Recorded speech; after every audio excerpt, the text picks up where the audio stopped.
Hello, Alabama. I was reading this news. Alabama fans speculate what Miss Terry whispered to Nick Saban. Take the LSU job? This would be shocking for Alabama fans and funny. Let's discuss this. But first, subscribe to the channel. And if you like the channel, support our channel by becoming a member and get access to exclusive videos. The scene at Bryant-Denny Stadium last Saturday was one of those moments that college football seems to create from time to time. A chaotic mix of competitive tension, fervent speculation, and generous doses of humor. When the cameras turned to Nick Saban and Miss Terry in the stands, as Alabama struggled against Oklahoma, the imagination of the orange and white fans erupted. Amidst the playful comments and creative theories about what Miss Terry might have whispered to her husband, one thing was clear. Even in adversity, Alabama knows how to keep its audience engaged and sometimes laughing. With the score at an unfavorable 17-14 at halftime, it wasn't hard to understand why the fans were anxious. Alabama's number 4, once synonymous with relentless force on the field, was temporarily overshadowed by Oklahoma's number 11, and this generated an avalanche of reactions. The cameras focused precisely where everyone expected to find some emotional response. In the eyes of Nick Saban, sitting next to his wife, Miss Terry. That's when something curious happened. She leaned in and whispered something to him. We don't know exactly what was said, and perhaps we never will, but that didn't stop the internet from going crazy with speculation. Among the many creative interpretations that emerged during the game, some were especially emblematic of the passionate and ironic spirit of Alabama fans. Someone suggested she might have been saying, "Take the job at LSU." The idea of Nick Saban returning to the active circuit, even with another team, is enough to make any Tide fan gasp or let out a nervous laugh. Another comment joked that she might have said something like, "Get down on that field and coach that team." A joke that, while exaggerated, reflects the almost reverential trust many fans still place in Saban, even years after his retirement as a field coach. There were also those who suggested that Miss Terry might simply have been saying something practical, like "sit up straight," or something more reflective, like "this team is weak." These comments show how accustomed Alabama fans are to seeing excellence in their ranks, and how any slip-up, however small, can generate genuine concern mixed with healthy doses of humor. However, the peak of entertainment came with the suggestion that she might have said something directly related to Alabama's current coach, Kalen DeBoer. Comments like "go out there and fire Kalen DeBoer," or "you should come back and give a motivational speech in the locker room," demonstrate the affection and expectation that still surround Nick Saban. It's important to remember that these statements are made playfully, without real malice. Fans know that DeBoer is doing his best to shape the program in his own way, but Saban's shadow still looms over Tuscaloosa, and this inevitably generates comparisons. The truth is that, regardless of what Miss Terry actually said, the moment served as a release valve for fans who, faced with the pressure of a close game, needed something to unwind. And this is where Alabama's great strength lies. Even when things aren't going so well on the field, the program manages to keep its fans engaged and entertained. This balance between competitive seriousness and cultural lightness is part of what makes Alabama football so special. Regarding the game itself, Connor Talty's missed field goal in the first half certainly left a bitter taste. But, as always, Alabama showed resilience.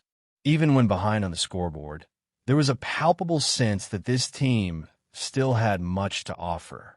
After all, this is a program that has learned, over the years, to thrive under pressure. Whether through the strategic leadership of Kalen DeBoer or the tireless legacy of Nick Saban, the fighting spirit is intrinsic to this team's DNA. At the end of the day, what remains of this story is a valuable lesson about how college football transcends the sport itself. It's made of human moments, like Miss Terry's enigmatic whisper, that become memories shared by fans. Whether laughing, cheering, or speculating, the Alabama audience proved once again that they are deeply connected to the program, and that, even in times of uncertainty, the love for the Tide remains unwavering. And who knows? Maybe Miss Terry really did say something hilarious, like accept the LSU job. The discussion about the weight of the SEC final is back in the news, but inside the Alabama locker room, the answer seems clear, almost instinctive. For this group, guided by Kalen DeBoer in a year of quiet rebuilding and fierce competitiveness, Atlanta remains more than a destination. It's part of the Crimson Tide's competitive DNA. The loss to Oklahoma on Saturday shook up scenarios, analyses, and projections, but it didn't alter the players' mentality. And that was evident in the most recent statements from those who live this routine of pressure daily. Gino Vandemark, who has emerged as one of the most solid voices on the offensive line, was direct. The SEC matters a lot. Alabama doesn't just play for playoff spots, mathematical projections, or discussions about the 12-team CFP format. It plays by default. For legacy, we want to win the SEC title, win a national championship every year. That's our goal every year. That's not going to change, he stated. And when a Crimson Tide veteran says that, it doesn't sound like a rehearsed speech. It sounds like what it is, the identity built over decades within that program. It's curious to observe how, off the field, the debate grows about the usefulness of the conference final in a scenario of expanding playoffs. Some analysts argue that avoiding an extra game would, in certain cases, be strategically more advantageous. But in Alabama, where titles aren't celebrated, they're demanded, this discussion finds no echo. Not while the players see the SEC as something that is won with sweat, discipline, and resilience. The loss to Oklahoma took direct control of the race away from Atlanta. UA now depends on beating Auburn on the road and still needs a calculated dose of help in the tiebreaker criteria. The running game failed against the Sooners. Turnovers weighed heavily, and therefore the current scenario demands more precision and more maturity. But this doesn't diminish what's at stake. On the contrary, it amplifies the sense of urgency. This team knows it has no margin for error. LT Overton clearly summarized the general feeling within the roster when explaining why, for the players, the SEC title remains so valuable. For him, the conference is truly the best in all of college football. And when you play in an environment like that, each achievement is almost a battle scar, something you put on the wall, as he described it, not just to remember, but to prove you survived the highest level of demand. However, there is an equally honest understanding within the group. Talking about Atlanta is pointless if Auburn isn't beaten. That's why Nikhai Hill-Green brought a counterpoint that is as important as it is realistic. For him, imagining scenarios is secondary. Alabama needs to win the 2 remaining games, or as he simply put it, I'm only focused on these 2 games. It's the mentality of someone who understands that without the next step, there is no path. And perhaps that's exactly where the spirit of this phase of Alabama lies. A team that knows it doesn't control everything, but that it controls its own level of preparation, its discipline, its response to mistakes, its ability to adjust and grow when it needs to most. A team that still sees value in every goal, even as college football changes around it. Atlanta remains a possibility. The SEC remains a desire. And as long as there is life in this scenario, the Crimson Tide will continue to move forward with courage, one game at a time, one adjustment at a time, with the conviction that each battle honors the legacy it carries on its helmet. For this Alabama team, the SEC final is not just relevant. It's part of who they are. Chris Washington Jr.'s decision to opt out of his commitment to Alabama represents another challenging chapter for the Crimson Tide's men's basketball program.